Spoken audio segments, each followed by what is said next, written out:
Olá, pessoal, tudo bem? Sejam bem-vindos à nossa aula. Hoje nós vamos tratar de uma ação muito relevante dentro do ordenamento jurídico brasileiro, que é justamente a chamada ação popular. A ação popular, ela representa, dentro do ordenamento jurídico brasileiro, um importante instrumento jurídico colocado nas mãos do cidadão, que tem como objetivo garantir e proteger o patrimônio público. Isso porque nós veremos durante essa aula que o titular desta ação, o legitimado a propor essa ação, é justamente o cidadão. Daí o nome ação popular. A ação popular é uma ação que foi inserida no ordenamento jurídico brasileiro desde a Constituição de 1934. A Constituição de 1934 foi a primeira Constituição, portanto, a prever a ação popular na condição de uma ação constitucional. Posteriormente, anos mais tarde, a ação popular foi regulamentada pela Lei Federal 4.717 de 1985, que em seus diversos dispositivos disciplinou desde a propositura da ação, os legitimados, o procedimento, até mesmo os efeitos da sentença e os recursos cabíveis. É uma ação que tem pouco mais de 20 artigos, mas que tem uma densidade normativa muito grande e merece ser estudada. A ação popular, ela é conhecida como uma ação de tutela do patrimônio e do interesse público. Por quê? É uma ação constitucional de natureza civil que tem por objetivo assegurar que o indivíduo possa evitar a prática ou anular a prática de ato lesivo ao patrimônio público, não é? À moralidade administrativa, ao meio ambiente e ao patrimônio histórico e cultural. Ou seja, é uma ação que vai ser utilizada pelo cidadão com o objetivo de proteger o patrimônio público, no seu sentido amplo, no seu sentido lato. Aqui compreendidos a moralidade administrativa, o meio ambiente e o patrimônio histórico e cultural. Então, essa ação, obviamente, pelo seu objeto, é de extrema importância, pois torna o cidadão um importante ator neste processo de controle e fiscalização do interesse público e na proteção do patrimônio público. Essa ação, portanto, está disciplinada pela Lei 4.717, de 1965, e essa legislação é a legislação vigente até os dias atuais. Quando a gente vai fazer o estudo da ação popular, nós vamos perceber que a hipótese de cabimento vai abranger situações muito amplas, porque ela tem como objetivo a tutela, seja do patrimônio público, seja da moralidade administrativa, seja do meio ambiente ou do patrimônio histórico e cultural. Nós vamos notar, então, que os objetos a serem tutelados pela ação popular são objetos bem amplos. Porque dentro do conceito de patrimônio público, dentro do conceito de moralidade administrativa, dentro do conceito de meio ambiente e dentro do conceito de patrimônio histórico e cultural, poderão ser abarcados e abrangidos diversos objetos, diversos interesses jurídicos. Portanto, a ação popular, uma ação extremamente abrangente, uma ação extremamente eficaz na proteção daquilo que nós chamamos de interesse público em seu sentido mais amplo, em seu sentido mais lato. A ação popular, ela pode ser utilizada para controle e fiscalização de qualquer espécie de ato administrativo. Nós vamos notar que, inclusive, pode ser utilizada para controle de decisões judiciais que, porventura, se apresentem lesivas ao interesse público ou a um destes bens constitucionalmente tutelados. Então, nós podemos pensar o seguinte: professor, como que seria possível usar a ação popular? O prefeito da minha cidade está contratando pessoas sem concurso público. Eu poderia me utilizar de ação popular? A resposta é positiva. O prefeito da minha cidade, o secretário da minha cidade está permitindo desmatamento em áreas de proteção ambiental. Seria possível utilizar a ação popular? Perfeitamente. O prefeito da minha cidade está nomeando para um cargo de confiança uma pessoa que ele deseja proteger, uma pessoa que é seu parente. Seria possível utilizar a ação popular? Perfeitamente. Ah, o meu governador do meu estado está utilizando de recursos públicos para aquisição de materiais para combate à Covid, só que eu identifiquei que eles estão superfaturados. Eu poderia anular este contrato administrativo através de ação popular? Perfeitamente. Ah, eu percebi que um prédio, um monumento histórico e cultural está sendo destruído e o prefeito nada faz, o governador nada faz, eles são omissos. Eu poderia usar a ação popular? Perfeitamente. Então, aqui vale uma consideração importante. A ação popular ela tem por objetivo tanto atos comissivos, ações, mas também atos omissivos, omissões, desde que esses atos eles sejam capazes de causar dano ou ameaça ao patrimônio público, à moralidade administrativa, ao meio ambiente ou ao patrimônio histórico e cultural. Vistas essas considerações iniciais, é importante que nós tratemos agora de quem são os legitimados para propor a ação popular e quem são as pessoas que poderão figurar no seu polo passivo. Conforme alertado anteriormente, a ação popular é uma ação de titularidade exclusiva do cidadão. Apenas o cidadão que estiver em plenitude de gozo dos seus direitos políticos, aquele cidadão que estiver em dia com as suas obrigações eleitorais, é que poderá propor a ação popular. Tanto é que a Lei 4.717, ela exige que na petição inicial seja indicado o número do título de eleitor desta pessoa e seja comprovado que ela esteja em dia com suas obrigações eleitorais. Então, esta é uma exigência, este é um requisito para tornar a pessoa legitimada a propor a ação popular. E aí nós já podemos perceber que pessoas jurídicas não têm legitimidade para poder propor a ação popular. Apenas pessoas físicas que estejam na titularidade e no gozo dos seus direitos políticos, devidamente comprovados mediante a prova de quitação e de cumprimento regular de suas obrigações eleitorais. Agora, quem poderá figurar no polo passivo da ação popular? A Lei 4.717, objetivando a máxima tutela do interesse público, a máxima tutela dos bens juridicamente tutelados através da ação popular, ela foi muito clara em prever o seguinte: olha, qualquer pessoa que tenha participado, contribuído para a prática do ato, ou tinha o dever de evitar a sua prática e permaneceu omisso, ou dela se beneficiou, poderá figurar no polo passivo da ação popular, inclusive em litisconsórcio. Então, não só aquele que pratica o ato, mas aquele que dele se beneficia, aquele que dele participa ou tenha contribuído, mas também aquele que deveria evitá-lo e permitiu que ele ocorresse, são legitimados para figurarem no polo passivo da ação popular. E aí nós temos um ganho muito grande, porque isso dá uma amplitude de proteção aos bens juridicamente tutelados de uma forma efetiva, porque, afinal de contas, poderão figurar no polo passivo todas as pessoas que, de forma direta ou indireta, puderam ou contribuíram para a prática do ato. Dessa forma, garantir, portanto, a reparação e a proteção ao patrimônio público. Então, nós temos aí a pessoa dos legitimados passivos. E aí, professor, qual que é a participação do Ministério Público nas ações populares? Quando nós vamos perceber o seguinte, o Ministério Público nas ações populares, ele vai agir como custos legis, ele vai agir como fiscal da lei. Isso significa que o Ministério Público não tem legitimidade para propor a ação popular. Apenas o cidadão tem legitimidade para propor a ação popular. O Ministério Público, então, no curso da ação popular, ele deverá atuar como um fiscal da lei.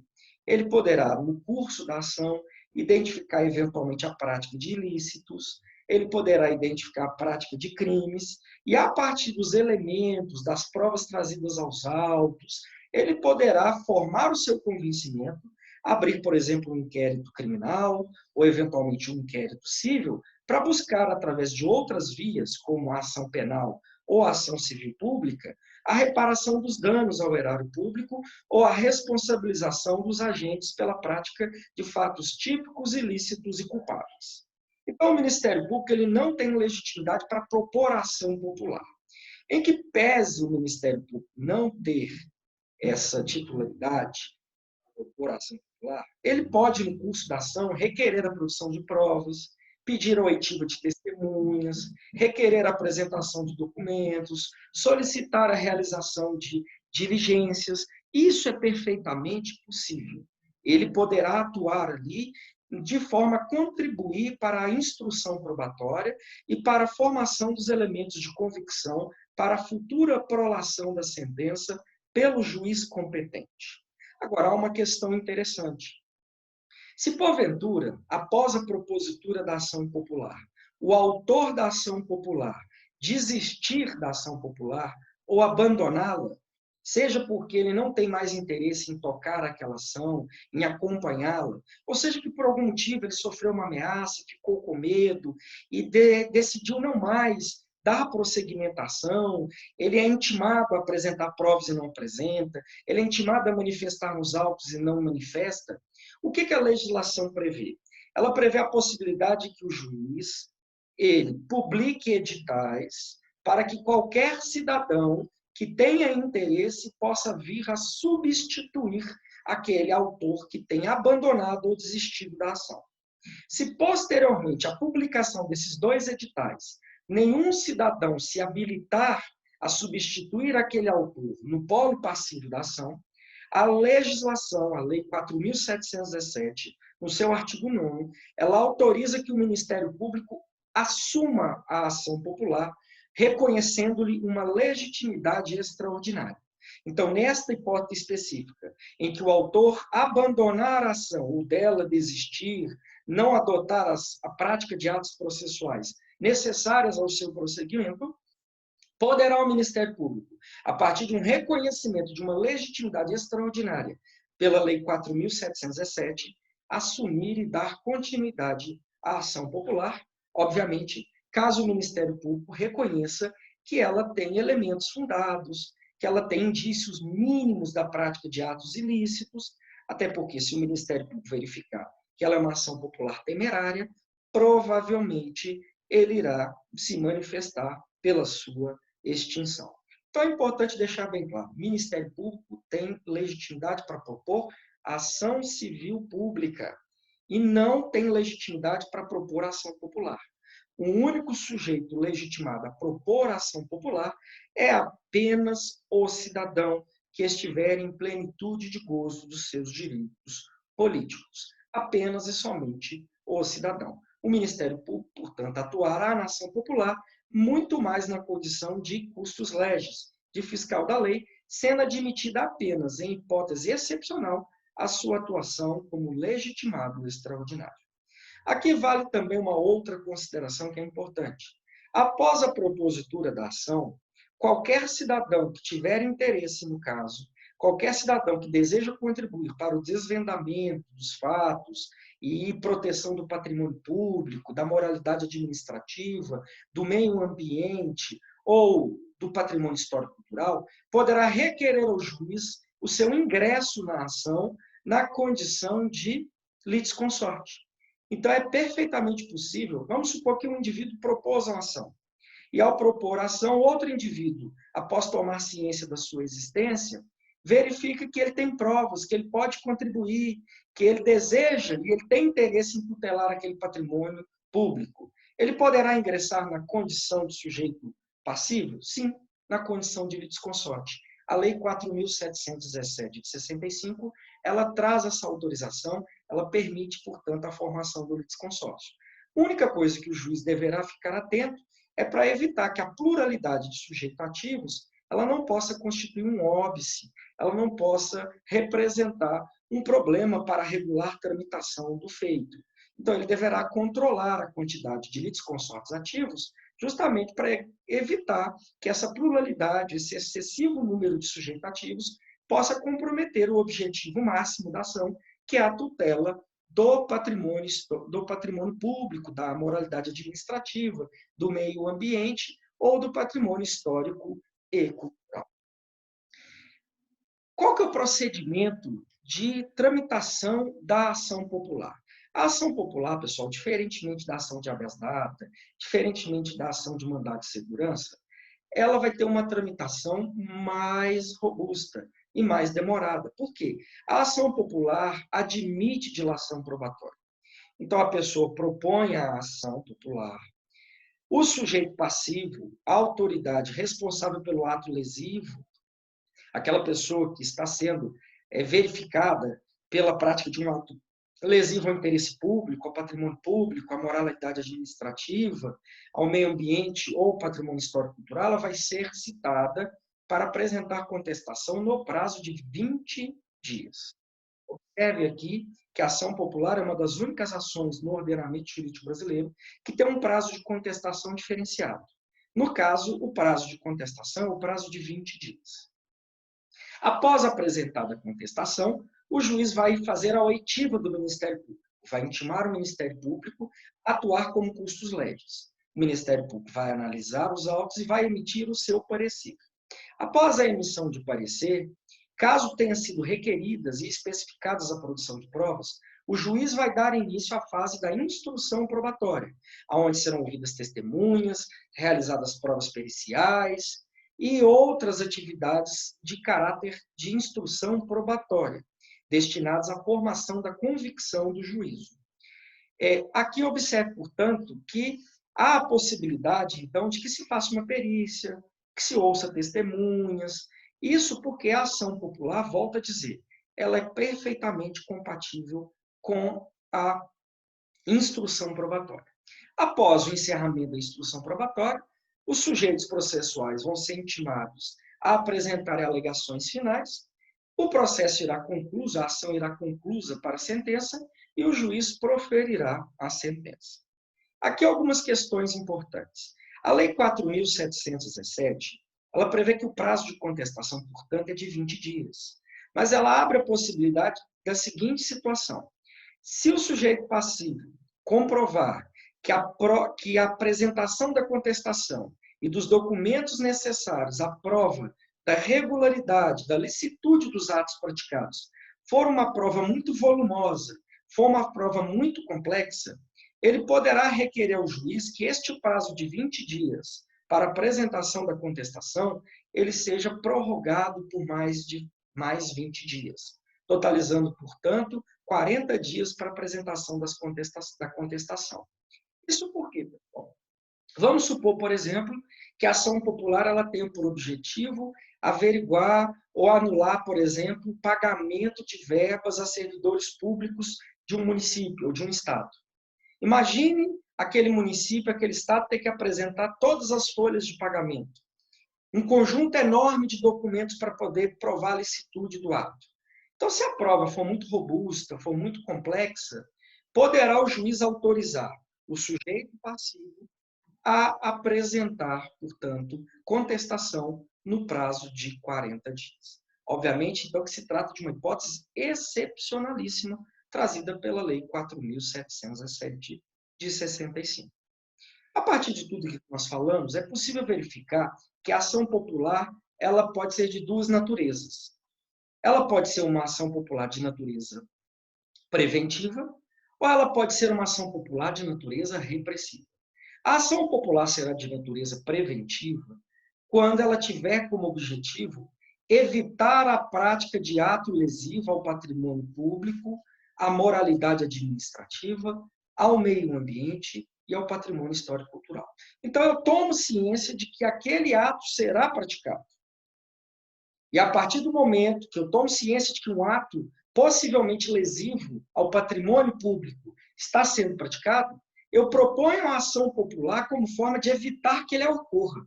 Então, a ação popular ela vai ter uma natureza preventiva, evitar a prática de um ato lesivo aos bens juridicamente tutelados pela ação popular. Mas a ação popular também pode ter uma natureza repressiva, ou seja, o ato lesivo já foi praticado. Quando a ação popular tiver como objeto um ato lesivo já praticado, né, ela será na modalidade repressiva.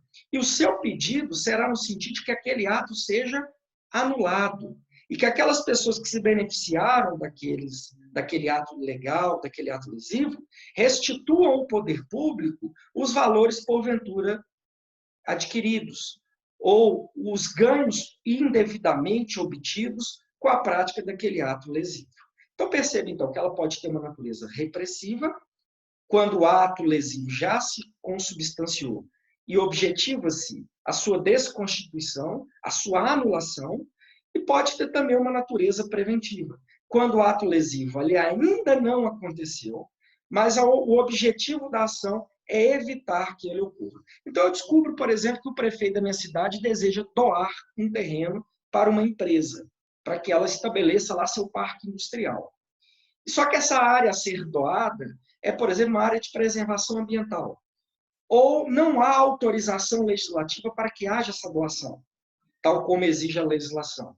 Eu posso propor ação popular para evitar que este ato seja praticado e que o dano ao patrimônio público, ao interesse público, ele possa ser consubstanciado. Quando nós vamos verificar a questão da sentença produzida na ação popular, é importante nós observarmos o seguinte: a sentença na ação popular ela pode ser de procedência ou de improcedência, ok? Contra a sentença, o recurso cabível é o recurso de apelação.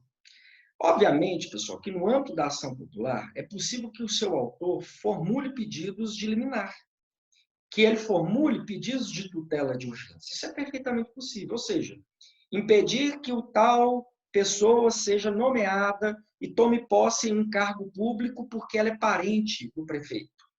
Eu posso fazer esse pedido liminar. Contra a liminar, seu deferimento ou indeferimento, o recurso cabível é o recurso de agravo de instrumento. Agora, quanto à prolação de sentença, seja pela procedência ou pela improcedência, como a resolutividade do mérito, o recurso cabível, é o recurso de apelação. Mas aqui há uma questão importante. Quando a sentença é pela improcedência dos pedidos, é importante diferenciar duas situações. E quais são elas? Se o juiz concluir que os pedidos são improcedentes porque não há prova da prática do ato ilícito e lesivo, não há prova, não ficou demonstrado, porque a pessoa houve insuficiência na apresentação de provas, não houve provas suficientes, elas não foram completamente colhidas ou porque elas não foram suficientes a provar a ilegalidade ou a lesividade do ato, o juiz vai julgar improcedente, mas este fato não fará coisa julgada material.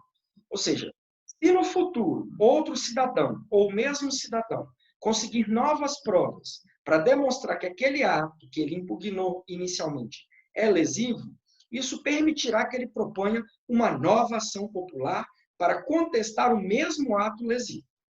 Agora, se o juiz julga improcedente, e ao julgar improcedente, ele adentra o mérito, e a partir das provas produzidas, ele chega à conclusão de que o ato praticado não é um ato lesivo, não é um ato ilícito, ele não violou o patrimônio público, não violou a moralidade administrativa, não violou o meio ambiente, nem o patrimônio histórico-cultural, essa decisão, como ela adentra no mérito do ato praticado, ela fará coisa julgada material e impedirá que, no futuro, qualquer sujeito proponha uma nova ação popular para discutir os mesmos fatos. Ok?